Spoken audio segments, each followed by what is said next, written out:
Deux villes, deux âmes. Une nation divisée par 90 minutes de football. Ceci n'est pas qu'un simple match, c'est un miroir des fractures sociales de la France, un champ de bataille où se livrent des guerres culturelles, économiques et historiques. D'un côté, la lumière scintillante de la Tour Eiffel, le pouvoir centralisé, l'élite. De l'autre, le port millénaire, la sueur du travail, la fierté du Sud. Paris contre Marseille, le PSG contre l'OM, le classique. Une rivalité forgée non seulement sur le terrain mais dans les coulisses du pouvoir, des contrats médiatiques juteux et des transferts les plus chers du monde. Ce n'est pas qu'une histoire de football, c'est l'histoire de la France elle-même. Dans ce documentaire, nous allons démêler les fils de cette haine si particulière, depuis sa genèse calculée jusqu'à la bataille acharnée pour le titre de la saison 2025-2026. Si vous aimez le football dans ce qu'il a de plus passionné et dramatique, likez, commentez et abonnez-vous dès maintenant pour ne rien manquer de cette plongée au cœur du plus grand duel de l'Hexagone. L'histoire commence dans un contexte de profond déséquilibre géopolitique. Le 12 décembre 1971, le tout premier classique oppose un PSG novice, luttant pour son maintien en première division, à un Olympique de Marseille déjà glorieux et en course pour un deuxième titre consécutif. Le stade Vélodrome est en ébullition. Le match se termine par une victoire écrasante de l'OM 4-2 avec un doublé de la légende Josip Skoblar. Le premier but de l'histoire de la rivalité est inscrit par Bernard Bosquier. La dynamique est déjà là. Paris, le nouveau riche, face à Marseille, l'aristocrate du football français. Mais cette simple rivalité sportive allait être amplifiée, instrumentalisée et transformée en un produit médiatique à haute intensité. La véritable naissance du classique moderne, tel que nous le connaissons, ne fut pas un accident de l'histoire. Elle fut soigneusement planifiée. Au milieu des années 1980, un homme d'affaires charismatique et controversé, Bernard Tapie, prend les rênes de l'OM. Son ambition est sans limite. Il injecte des millions, achète les plus grandes stars du championnat, Jean-Pierre Papin, Chris Waddle, Abedi Pelé, et construit une équipe qui domine la scène nationale et rêve de conquérir l'Europe. Face à cette hégémonie marseillaise, un autre géant voit une opportunité, Canal+. La chaîne de télévision, qui vient d'acquérir les droits exclusifs de la Ligue 1, a besoin d'un rival à la hauteur de l'OM pour doper l'audimat et la valeur de son investissement. Son choix se porte naturellement sur le club de la capitale. Canal+ devient actionnaire majoritaire du PSG en 1991. Dès lors, le récit est écrit, c'est la guerre entre le Sud, ouvrier et conquérant, et le Nord, élitiste et médiatique. Les matchs ne sont plus de simples rencontres sportives, ce sont des chocs de civilisation télévisée. L'apogée de cette tension orchestrée se produit en 1992, lors d'un match au Parc des Princes resté dans l'histoire comme l'abattoir. Les provocations ont commencé bien avant le coup d'envoi. Bernard Tapie avait publiquement déclaré que son équipe allait passer sur le corps du PSG. En face, l'entraîneur parisien Arthur Georget avait promis un enfer. La promesse fut tenue. Le match fut d'une violence inouïe, ponctué par 55 fautes, une statistique monstrueuse qui témoigne d'une haine dépassant largement le cadre du sport. Malgré cette boucherie, seulement 6 cartons jaunes furent distribués. L'OM l'emporte 1-0, mais le vrai vainqueur est le spectacle, l'audimat et le business du football français. Cette rivalité, désormais ancrée dans l'inconscient collectif, allait connaître son point culminant un an plus tard.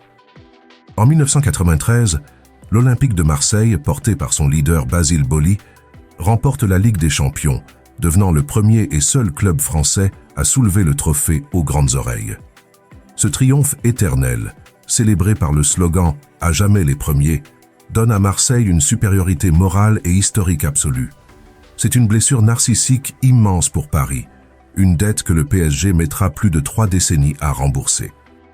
Mais ce moment de gloire ultime est aussi le début de la chute. Le scandale de l'affaire Va-Homme, concernant des matchs présumément truqués, éclate au grand jour. L'OM est relégué, déchu de son titre de champion de France 1993, et son étoile pâlit brusquement. Pour les supporters du PSG, Cette ombre de la corruption jettera à jamais le doute sur la légitimité du plus grand triomphe de leur rival. La boucle est bouclée. Le classique est né, un monstre engendré par la passion, le business et le scandale. Le paysage du football français, et surtout l'équilibre déjà précaire du classique, fut totalement bouleversé en 2011. Cette année-là, le Qatar, via sa holding Qatar Sports Investments, achète le Paris Saint-Germain. Ce n'est pas une simple prise de participation. C'est une opération géopolitique, un coup d'État financier. L'objectif est clair, transformer le PSG en une superpuissance mondiale du football, un vecteur d'influence pour la nation du Golfe. Soudain, les règles du jeu changent. Les transferts deviennent des déclarations d'intention. Zlatan Ibrahimovic, Thiago Silva, Edinson Cavani. Des noms qui auparavant n'auraient jamais envisagé de jouer en Ligue 1 signent à Paris pour des contrats pharaoniques. Le marché des transferts est complètement déconnecté de la réalité économique du championnat. Le PSG ne se contente plus de recruter des joueurs. Il achète des icônes mondiales, des machines à marquer des buts et à générer des revenus. Pendant ce temps, à Marseille, on assiste à ce bouleversement avec un mélange de résignation et de colère. L'OM, désormais propriété de l'homme d'affaires américain Frank McCourt, tente de rivaliser avec un modèle plus traditionnel, basé sur une gestion raisonnée et l'exploitation du fervent vivier de son centre de formation. Mais comment concurrencer un État? La rivalité, autrefois sportive et culturelle, prend une nouvelle dimension. Elle devient une lutte entre le capitalisme traditionnel et le capitalisme d'État, entre le football entreprise et le football projet national. Cette disparité financière se traduit par une domination statistique écrasante sur le terrain. Avant la victoire marseillaise de 2020, le PSG avait remporté 19 des 23 précédents affrontements en Ligue 1. Le classique, jadis imprévisible, devient une formalité, une démonstration de force prévisible. Les coupes nationales, la Coupe de France et la Coupe de la Ligue deviennent la chasse gardée du PSG. Le bilan est sans appel. 9 victoires du PSG contre 3 pour l'OM en Coupe de la Ligue et 12 trophées des champions contre 3. Chaque finale est une redite, une démonstration de la supériorité parisienne. Le match est devenu un produit financier, une vitrine pour les sponsors du PSG dont les logos s'étalent sur les maillots et les écrans du monde entier, garantissant des revenus publicitaires qui creusent encore l'écart. Chaque victoire du PSG est une opération de marketing réussie. Chaque trophée une justification de l'investissement qatari. Pourtant, au milieu de cette hégémonie, des étincelles de résistance surgissent. Ces moments, ces victoires improbables de l'OM, deviennent bien plus que de simples matchs gagnés. Ce sont des anomalies statistiques, des actes de rébellion qui ravivent la flamme de la rivalité. La victoire 1-0 de l'OM au Parc des Princes en 2020, marquée par 17 cartons et 5 expulsions dans les arrêts de jeu, fut l'un de ces moments. C'était un rappel à l'ordre, un retour aux sources de la haine et de l'intensité physique du Matador de 1992. Elle a prouvé que l'argent ne pouvait pas tout acheter, surtout pas la passion brute et le désir pur. Une autre de ces anomalies eut lieu en 2023, en Coupe de France. Dans le chaudron du Vélodrome, l'OM, porté par son public, élimine le PSG de Kylian Mbappé, Lionel Messi et Neymar. Ce match fut la preuve que dans un format à élimination directe, sous une pression immense, la hiérarchie financière pouvait être temporairement renversée. Ces victoires sont des bouffées d'oxygène pour Marseille et une piqûre de rappel pour Paris. Le statut de favori vient avec un prix, une pression immense, où toute défaite est perçue comme un échec catastrophique. L'ère qatari a donc créé un paradoxe. Elle a asphyxié la compétition sportive tout en donnant à la rivalité une envergure mondiale. Le classique n'est plus seulement regardé en France, il est suivi à Riyad, à New York et à Pékin. Mais en échange de cette exposition mondiale, il a perdu une partie de son incertitude, l'ingrédient essentiel de tout grand spectacle sportif. La supériorité financière du PSG est devenue l'élément central de la narration, transformant chaque match en une question simple. Marseille pourra-t-il créer un miracle? Ou le rouleau compresseur parisien fera-t-il simplement son travail? L'arrivée de l'homme d'affaires américain Frank McCourt en 2016, puis surtout la nomination de Roberto De Zerbi sur le banc de l'OM en 2024, ont marqué le début d'une nouvelle ère, celle de la contre-attaque stratégique. Face à la puissance financière brute du Qatar, Marseille a choisi de parier sur l'intelligence. McCourt, propriétaire des Dodgers de Los Angeles, a importé une philosophie nord-américaine. Ne pas surenchérir dans une guerre d'argent perdue d'avance, mais créer un avantage compétitif par d'autres moyens. L'accent a été mis sur le développement du centre de formation, une modernisation infrastructurelle agressive et surtout le recrutement d'un visionnaire tactique. Roberto De Zerbi est devenu l'arme secrète de l'OM. Son football basé sur une possession audacieuse, un pressing extrême et des schémas de jeu complexes a insufflé une nouvelle identité au club. Il n'était plus question de seulement résister au PSG, mais de le défier sur le plan intellectuel, de le déstabiliser par une organisation tactique supérieure. Cette approche a commencé à porter ses fruits de manière spectaculaire lors de la saison 2025-2026. Le premier classique de la saison, le 22 septembre 2025 au Vélodrome, en a été la démonstration parfaite. Contre un PSG fraîchement couronné champion d'Europe, l'OM de De Zerbi a livré une performance maîtrisée, remportant la victoire 1-0 grâce à un but contre son camp de Marquinhos dans les premières minutes. Cette victoire n'était pas le fruit du hasard ou d'une simple ferveur populaire. Elle était le résultat d'un plan parfaitement exécuté. Les statistiques du match ont montré un OM dominant en intensité, couvrant plus de terrain et effectuant plus de sprints, prouvant que la philosophie de De Zerbi pouvait imposer un coup physique et mental même à l'équipe la plus riche d'Europe. Cette victoire a eu un impact psychologique profond. Pour la première fois depuis plus d'une décennie, le PSG n'était plus le seul narrateur de la Ligue 1. Le championnat avait soudain un duel au sommet, une vraie course au titre. En octobre 2025, l'OM trônait en tête de la Ligue 1 à égalité de points avec le PSG. Cette parité au classement était le signe tangible d'un rééquilibrage. Le marché des transferts en a été le reflet. Alors que le PSG continuait à signer des stars établies comme Ousmane Dembélé pour des sommes colossales, l'OM, sous la direction de son nouveau directeur sportif, a adopté une stratégie de recrutement plus astucieuse, ciblant des joueurs au potentiel de revente élevé ou en manque de renaissance, parfaitement calibré pour le système de De Zerbi. Des noms comme Pierre-Emerick Aubameyang ont apporté l'expérience, tandis que des talents comme Mason Greenwood ont apporté la vitesse et la créativité directes requises. Cette saison n'était plus seulement une compétition pour un trophée, c'était un choc de modèles. Le modèle étatique et financier du PSG contre le modèle de gestion et tactique de l'OM. Les sponsors, sentant le frisson d'une nouvelle rivalité compétitive, ont afflué, augmentant la valeur des contrats pour les deux clubs, mais surtout pour l'OM qui pouvait désormais vendre un projet sportif crédible et passionnant. La dynamique avait changé, la peur avait changé de camp. La pression n'était plus seulement sur Marseille de créer l'exploit, mais sur Paris de prouver que sa domination n'était pas en train de s'éroder.